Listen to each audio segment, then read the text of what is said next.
What's up, y'all? You're listening to Husker Hype Radio. Listen and subscribe on Apple, Spotify, and YouTube. And if you're looking for more fun, head on over to Instagram, TikTok, and Twitter and follow us at Husker Hype Radio. Oh, shit. Ladies and gentlemen, boys and girls, welcome to the resurgence of the greatest college football podcast in America. It's Husker Hype Radio. I'm Eddie Rosenthal. That's Aaron Worsfold. Alongside, we got our boy, Dr. E-Rock, in the building. Ladies and gentlemen, we're back. We're back. You got your beers, boys? Come on, Aaron. You need to get yourself a goddamn beer. This is a show, baby. We're back after what? 2 months? Almost 2 months? Too damn long. Too damn long, yeah, if you ask me. Wow. Happy Dad iced tea. All right. I'm going to say it's all right. I haven't heard about the Happy Dad's iced teas. Yeah. Yeah, they're not bad. Let me see that can. Oh, well, of course, you have to have it in a nice Husker koozie. Okay, nice. Oh, Yeah. I like the Happy Dad all white cans. Those are just sexy looking. Yeah, they are. Apparently, I guess I drank all the beers at my house yesterday. Just had a good time on the roof, the old classic Linden roof, bro. Good times up there. Boys, we're back. And Husker football plays football this month. The Nebraska football team plays football this month, baby. August 31st, UTEP's going to roll into Lincoln, and they're not going to want to ever come back to the state of Nebraska ever again after that fucking football game, baby. Boys, what do we think? UTEP, Nebraska, how's it going to go? I want to see Danny Kaelin taking snaps in the fourth quarter. I want to see him taking snaps in the middle of halfway through the first quarter, and that's what I think it's going to be. Honestly, we might even get fucking Jalen Gramstad in there. That's a guy that I'm interested about. Jalen Gramstad. Have you guys heard about him? No. So he is an NAIA transfer. I forget which school in NAIA. Oh, but yes. He's typically the poor man's Johnny Manziel, is what I hear.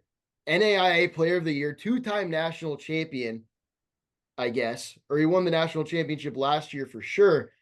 And he's a quarterback, came in, was a Nebraska fan all his life, and now he's coming to play his final year of college football at Nebraska. Eli, do you have any info on this guy? Jalen Gramstad is the cousin of Jaden Ducker, Javon Ducker. Some of you might know. Pretty interesting factoid there. Played Omaha player. Jalen Gramstad is more of a leader. He wants to be a coach after college, so he's in there to help Dylan Raiola, maybe even Danny Kaelin and Heinrich Harbaugh recognize formations, what this game plan is trying to do against you, what they're going to take away. So he's not in there to be a quarterback day one, but if we need him to play, he's a dog. And he started his college career as a safety, so we know he's got that dog in him. He's got that dog in him. He got that dog in him. For UTEP, I forgot we play UTEP. My season doesn't start. My season doesn't start until September 7th when Colorado comes to Nebraska. Aaron, I like that mindset, but I also don't like that mindset because we got to play one game at a time, and it's UTEP before it is Colorado, and we can't overlook UTEP. I don't care what the players can, but I can. Okay, yeah, us fans can. Fans can for sure. Yeah, I think we're probably just going to absolutely steamroll UTEP. We had it in some group chat. I think it was with the Sidwell brothers score predictions for the game. And I think Tyler said some fucking stupid. He thinks that UTEP's going to score 28 points on us. I think he said like 20 or 17 or something. There was like 3 or 4 scores. And I was like, I said 100-0. I was like, dude, they're not fucking scoring on us. Dude, I really don't think that they will. Like it may be 3 points, and that's in the fourth quarter when we have the fucking all true freshmen on the football field. Yes, that's the only points they're going to score is when we are like, all right. But even then, dude, we have boys. Oh, hey, I know you guys know we got boys behind the boys that they want to prove their spot. They get out there in the field. They're not letting any scores behind. Some interesting stuff I heard Matt Rule talk about. I don't know if it was on what it was, maybe with Joel Klatt. He great interview too. If you guys want to listen to that, the Joel Klatt Mhm. interview. But I think he was saying, you know, if you make it all the way, you're playing 17 games. You're playing 17 games in one season, and that it used to be 12, 5 more games, and we got to take into account that injuries and wearing down is a real factor. Like people start going down. So depth is going to be super important this season if we want to make it super far. And guys who didn't play, maybe the first 8 weeks, they're going to have a big role in those last coming weeks because you need fresh bodies. You Mhm. need fresh bodies, and that's just how it goes. Like somebody's going to get injured this year. Somebody, that's just how the game rolls, and we're going to have guys step up and make plays, even if maybe at the start of the season they're third stringers. So Mhm. I'm excited to see like some guys who we don't see early in the season just absolutely come in and fucking be dogs towards the end of the season. I think that's going to be fun, seeing some guys come out of the woodworks and how much depth this team really has. Yeah, after UTEP game, we'll play a game where we'll circle some names that didn't really do much that first game or whatever it is, and then we'll say these are the motherfuckers that we're putting stock into for later in the year. Yes. Yes. Boys, there was was it yesterday or a couple of days ago, the open practice for football.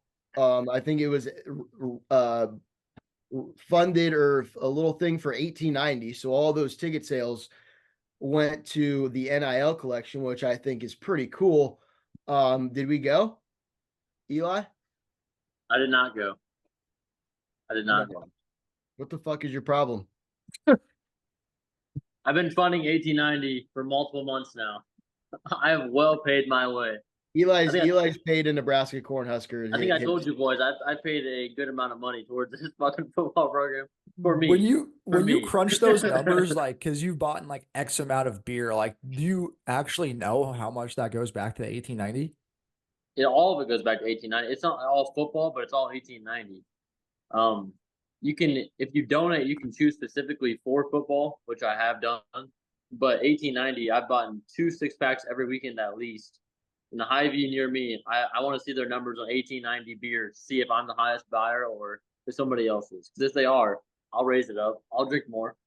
Yep. Well, see, Eli, this I there was the part of the reason that we kind of stopped a little bit is it was kind of a silent intervention for you, Eli. I mean, we love that you support 1890 and Cornhead Lager, but you were getting pretty damn near blackout drunk on every Monday by the end of the podcast. He's on 4 beers already. He's showing his little tower there. Um, and Eli, we just kind of wanted to make sure you were okay. It seems like you're doing really good, buddy. I think, I'm yeah, doing great. yeah, Nebraska you're football better than starts in 26 days. Dylan Raiola is going to win a Heisman sometime in his career. I'm going to play with him on the college football cover as a cover athlete. So I'm doing great. Things could not be better. I love that. I love that. But yeah, I think there were some guys who like I saw some notes. It was Thomas Fedoni, I guess, looks like a fucking monster. He's Dog. massive right now. Jalen Gramstad is a name that I heard that he is a little short though. It's just hard for him to see over the line, which is kind of interesting. But there's been short quarterbacks who can do good things, and he's not our starting quarterback. He's our second string. So I mean, or I don't know, second string, third string, whatever. But it seems like and Heiner Carbarg has progressed very much. Apparently, him, Dylan Raiola, and a few Nebraska wide receivers went down to Texas to be coached by a very good quarterback coach, Jeff Christensen, I believe is his name. And yeah, Dylan Raiola, being the pimp daddy that he is, bought everybody flights down there, Airbnb, paid No, for dinner. Yeah, dude, he's a dog. He's spreading the wealth. He's spreading the wealth. It's not just for him. He's a good guy like that. lead from the front. Lead from the front. A fucking true freshman, acting like a senior out there, bro. Paying for his guys' meals, taking the line out. Apparently, he went to some place in Lincoln, a pizza place, and bought every fucking lineman a large pizza and a side of wings just to feed his boys. Hell yeah. I mean, come on, dude. They said they ran up the check. Oh, I would. Dylan's paying. Let's go. What did you guys think of this week when Sports Center put side by side pictures of Patrick Mahomes and Dylan Raiola? They look alike, same number. I can see where they're getting it from. I think they look very much alike, and it is kind of weird. Like even their mechanics are like in the way they run around on the field. Well, they And have the same quarterback coach. They have the same quarterback coach, so it's gonna look the same. yeah, and Mahomes, he says that's my little cuzzo. So you know they're like that, bro. And Dude, how sick is he going to be on the bye week when Mahomes comes to Lincoln and watches Dylan play? I know that's going to happen. I know that's going to happen, dude. I'm gonna look at the schedule right now, Eddie, and just make sure I'm in Lincoln that weekend, dude. And when I saw that photo side by side, I was just like, dude, I don't know what happened to me, but I was like, four natties under Rayola? Is that what's gonna happen?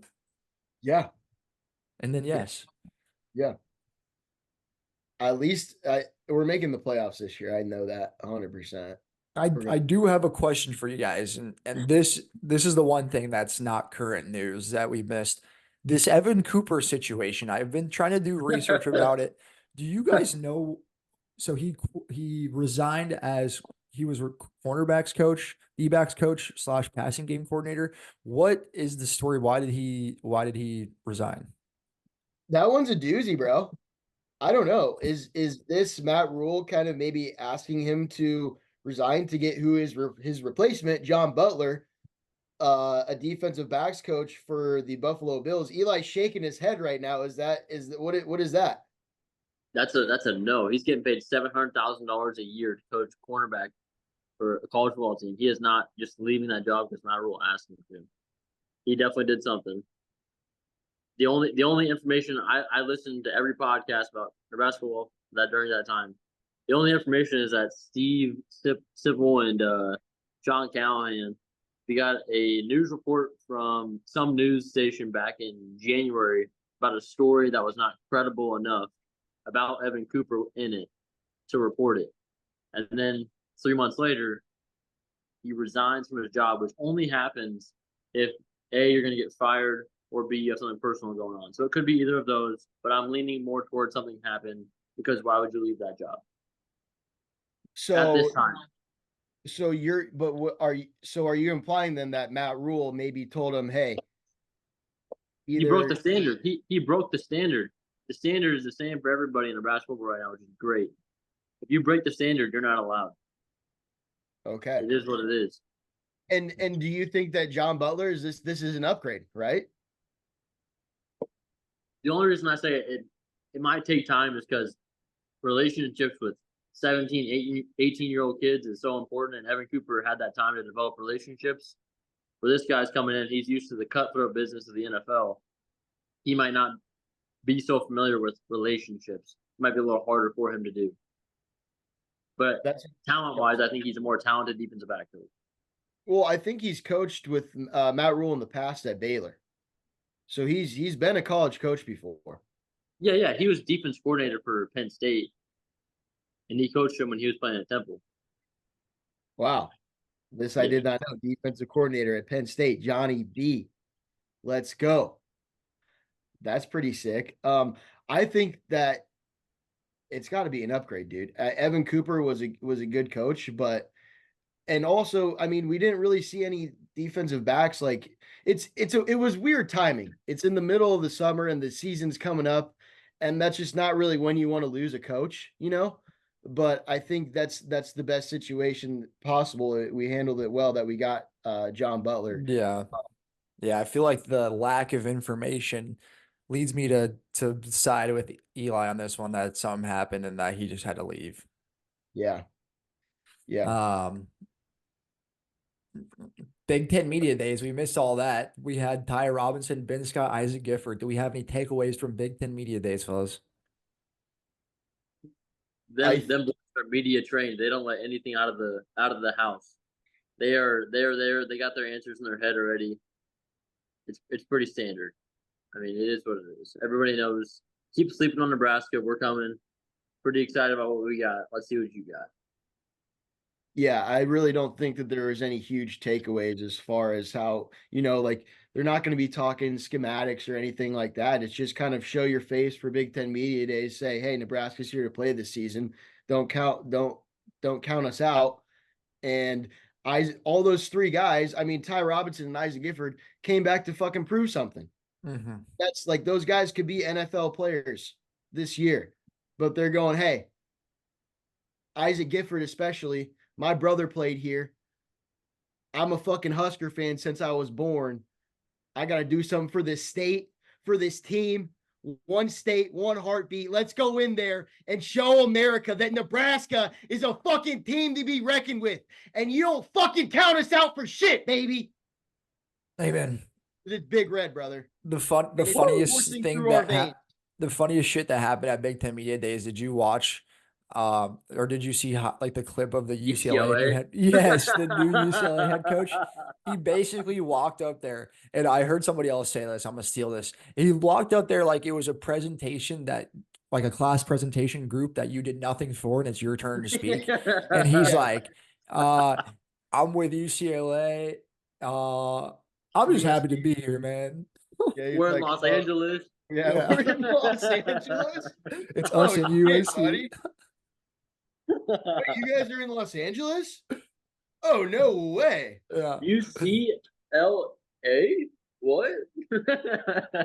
Yeah, that was pretty embarrassing, dude. Yeah. That was weird. And that guy has to come to Lincoln and prep to play against Matt Rule and the Dogs Yeah. in the cold. Yeah. Good luck. Alvano out with a groin surgery. Guys, what the fuck is this? People are it's like kind of just being swept off as tiny news, but I don't like this at all, dude. He had groin surgery. Tristan Alvano, a guy who underperformed drastically last year, and like, is groin surgery the same as when a pitcher gets Tommy Johns for a kicker? No, No? not even close. Okay, fuck, Eli. Not even close. So what He is got it? surgery. He got surgery for something upper in his hip when you extend your leg. And Tommy John's in your elbow. You cannot throw the ball for 15 months after Tommy John. He's kicking the ball right now. He just can't do kickoffs. Oh, Tristan Alvano, hey, if he's not fine, we got Nico Ottamanelli and then a kicker from Iowa Western that was going to start for Iowa Western this year. Matt Rule has. Do you guys trust Matt Rule? I do. But Okay. Eli. Okay, so why are you worried? He's smarter than all of us at football. Don't be worried about it. He's doing whatever he can to make that job Hey, the best as he can. this is the fucking thing though, dude, is I trust Matt Rule, but this is the truth, and this is where we're at right now, is kicking for Nebraska isn't what it used to be like. We couldn't go, oh, it's a field goal, 50-yarder, no fucking worry. Let me go get some buffalo chicken dip from the fridge while this shit goes on, because I know we're gonna make it, Like, let me go grab another fucking beer. We already got Yeah. 3 points on the board. Doesn't matter. Now I'm fucking biting my nails, getting scared every what do we got? There's some action Fucking- going on The camera. fucking There's wife some comes action. home, winds the fucking dog up, walks in here as if I'm fucking in here. Oh, Yeah. she not know. I mean, I guess she hasn't been living with when the pod's been going on now. Yeah, Huh? no, she just got home from class and she just came in here as no, it's not about you right now. Get out of here. We're talking football. Folks, for those that forgot, I also live in Iowa City now, and she is a student at the University of Iowa. I mean, It's all right. It's all right. Hey, CIA, she is an operative underneath. She's got the game plan. but Yeah. yeah, it's fun. But hey, what the fuck? So go back to what you guys were Okay. saying.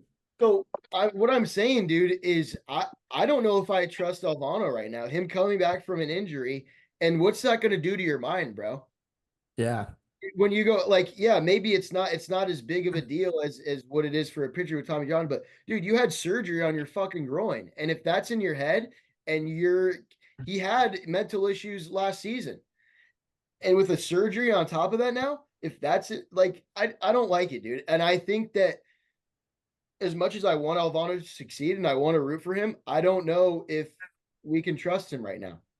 And Otto Manelli or that Iowa Western guy, somebody's got to step up, dude, and take this kicking game and fucking make it a non-factor than what it used to be. Hi, Mackenzie.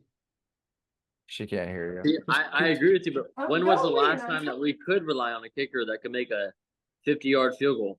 Alex Maher. Henry, when we were Maher. 8 or 10 years old. Maher is the last guy. Brett Maher before even Alex Henry? No, Alex Henry was before Maher. When did Maher play? Maher's like still in the league. I think he played like 2 years ago. Remember, he was like the worst kicker ever. Yeah. No, but But how long ago was that though?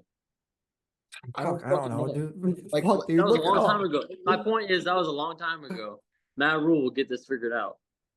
And if he doesn't, there will be a new kicker from the transfer I portal mean, next at year to the end of the figure it day, out. boys, we're going for 7 anyway. We're going for TDs. We don't give a fuck about these field goals. I mean, yes, we might need them in Eh, some situations, but I have trust that our offense, led by Dylan Raiola, we're going to get tugs.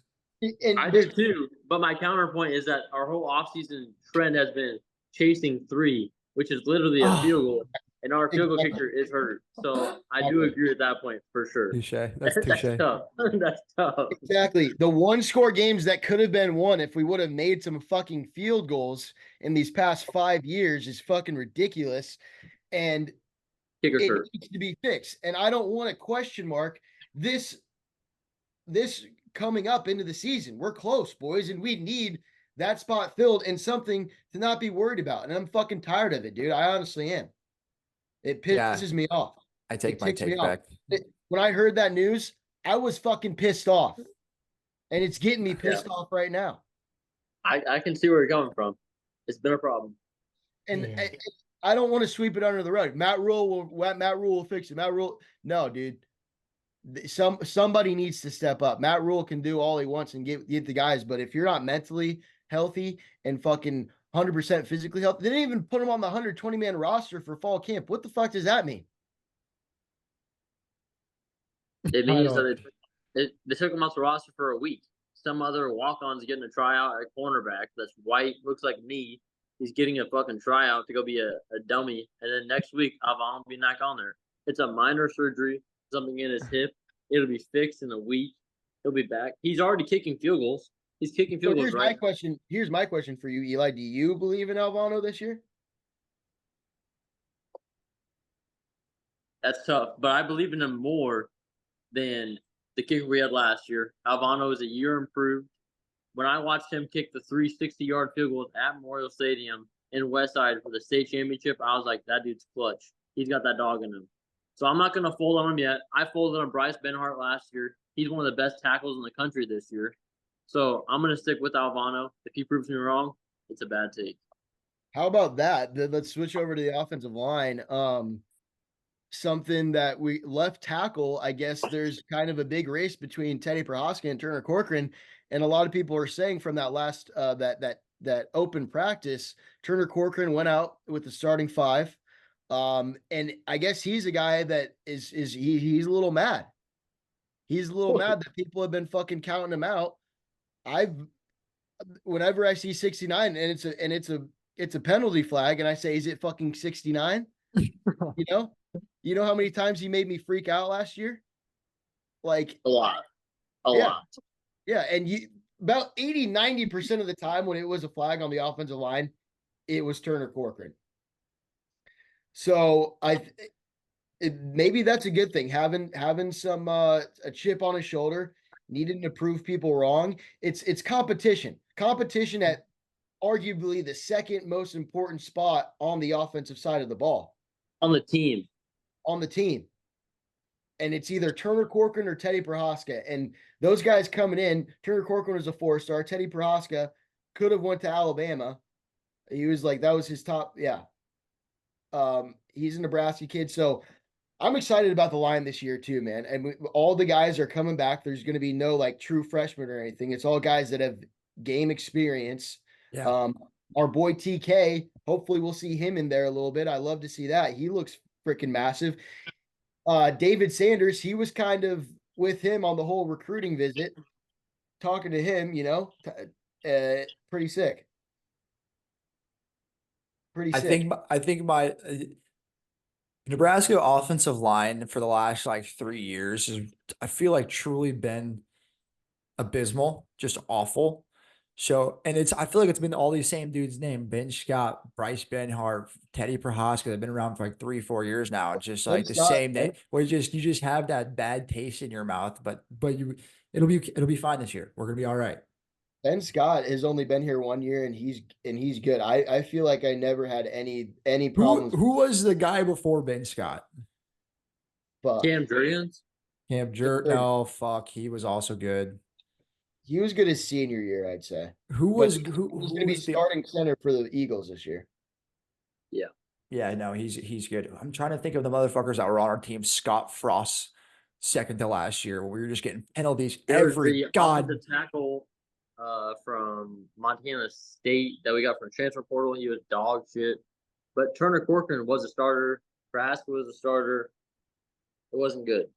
I mean, Turner Corcoran too started freshman year as a true freshman, and then he had an injury, then really kind of fell off since then. But now, kind of just like Fedoni, I feel like they're kind of in similar positions where a lot of injuries, and now they're full go. Last year, it's time to make it happen. Put some Yeah. stock in 69 right now, baby. I'm buying Put some stock in the stock in offensive line. 69. Buy low. I like it. I like that. I'm excited for it. I mean, and Aaron, to your point, yeah, the last 3 years, but I feel like middle of the season last year, that offensive line really kind of found their go. And if it wasn't Heinrich Harbarg, rushing out of the pocket that was well made and getting sacked, we wouldn't see that many sacks. Like they were forming a good pocket. They're forming big holes for Emmett Johnson to run through. Like this line, their progression last year was crazy. And I feel like now they all got a year under their belt playing with each other. It's going to be good this year. Yeah. And they're going to fucking manhandle Colorado and whatever those guys are doing over in Boulder, smoking the hippie lettuce, They're going to give them some corn. They're going to give them some corn, baby. I'm ready for it. Hey, welcome to Big Ten country. This is Lincoln, Nebraska. And it's so crazy that Colorado's a fucking soft ass Big 12 team again, dude. Oh my God, dude. True freshman center going against Nash Hutmacher and Ty Robinson all night. Rest in peace, buddy. Say your prayers now. Dude, Buddy's fucking butt is gonna be green there's gonna be grass stains on his whole entire ass. It's gonna look like Colorado has green pants at the end of that game. Or black, the turf. No, red. Red. They're gonna be wearing red. What about this, boys? Kind of off grass is coming to Memorial Stadium. 2026. We called it. We did call it. You heard it here first on Husker Rap Radio, folks. That might have been some inside information given to us by our boy Troy Dannon. I'm not gonna say that it 100% was, but it might have been. And yeah, folks, if you listen to Husker Rap Radio podcast, we give that stuff to you. Aaron, how much time we got? We just hit the 10-minute mark here. I have 2 questions about conference realignment. I had a little link here in the doc in case you forgot. Which conference is the most likely to have a new team that joined the conference win? What's your guys's? Do you have any thoughts? I'm gonna say there's probably the Big 12 and Utah. I like that. I think the Big 12 and Utah, or I could really see SEC and Texas. Really? Yeah. Shocking. Okay. I mean, you got Alabama now that I kind of retract that statement now, I forget Georgia. Georgia plays in the SEC. Well, even like Tennessee too, bro. They're gonna be good this year. Tennessee, Ole Miss. Yeah. Alabama, I really don't. I think they're gonna have to have a year to regroup. I don't think that it's not Nick Saban anymore. It's not Nick Saban's Alabama, So they're still a top tier SEC team. I like the Utah one for the Big 12 a lot, Eddie. I like that a lot. Yeah. Another team I had in my head. This could go one of 2 ways, but for some reason, and for the Big 10, Oregon has the best shot. Oregon, has Yeah. the best shot for the Big Ten, and then Utah. I don't see Oklahoma or Texas winning the SEC, and then yeah, that's the main Power Five. So because Pac-12 sucks. What about you, Eli? Trying to think of one better than Oregon, but What it's if, got I to be mean, Oregon. They got Dylan Gabriel. He might throw for the most career yards passing of any quarterback of all time in college football. It's got to be Oregon. I can't think of another team that's better than that to bet on winning a new team in their conference. what about Utah and the Big 12? Who's the other team in the Big 12 now? Oklahoma State. Yeah, I mean, the Big 12 is kind of they're like Kansas State, Kansas. They were both pretty decent the last couple of years. Kansas. I think Kansas is going to be good this year. I think Kansas is going to be good this year. But yeah, Utah and Oregon's got to be top two for sure. For sure. Yeah. What team will struggle the most in their new conference? Washington. I'd say UCLA, bro. UCLA is gonna get fucking booty rocked. We talked about their coach already on this pod. He doesn't know what the fuck he's doing. He was a running backs coach before the head coach, never been a head coach anywhere. And he's just gonna go into the Big Ten blind. And I don't think that their schedule is favorable either. It's the Big Ten, of course it's not. Look up UCLA. Yeah, it's not favorable. I think the team that's going to have the biggest wake up call it's got to be Oklahoma. They're going to go into the SEC and they're just going to play good fucking teams every week, and they're just not going to be able to keep up. Dude, UCLA, they play. Fucking Christ. They got Penn State. They got LSU. They have What the fuck? Oregon, Nebraska, Washington, Iowa. Yeah. So I who'd you say, Aaron? I'm sorry. I said Oklahoma. Oklahoma's going to have the biggest wake up call in the SEC.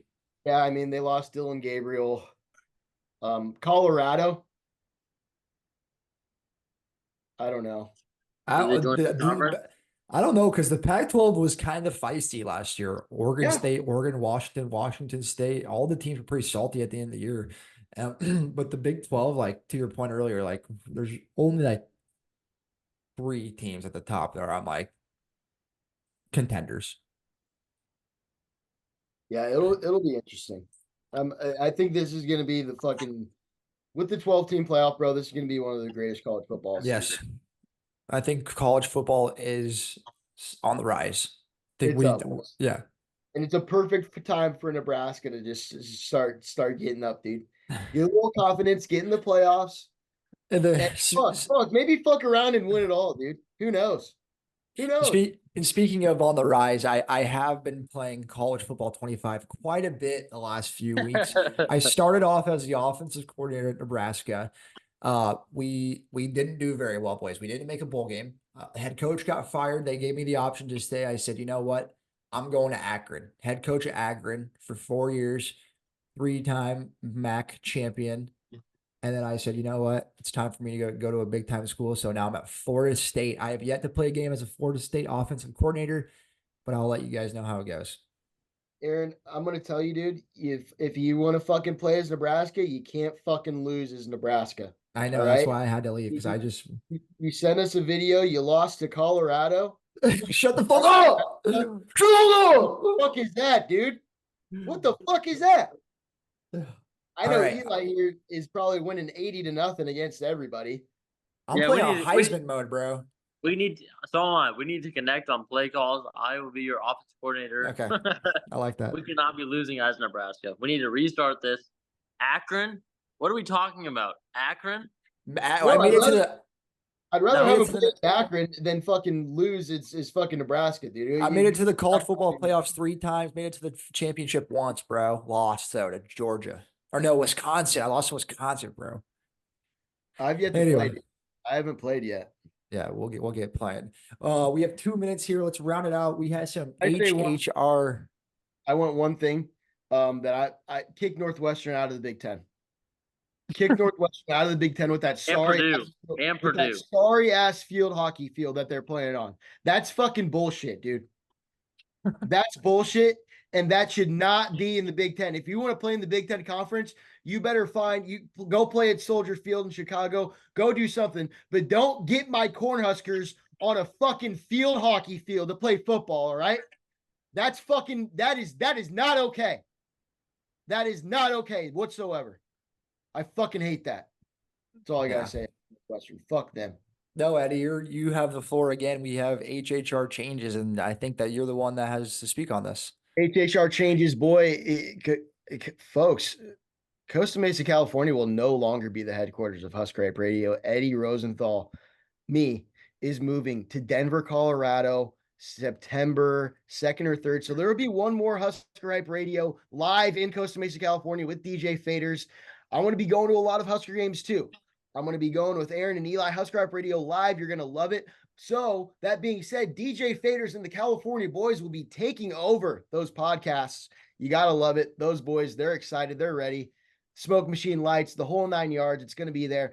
And then when Ed is in Denver, not at the Nebraska games, we're going to have a live Husker Hype Radio band behind me.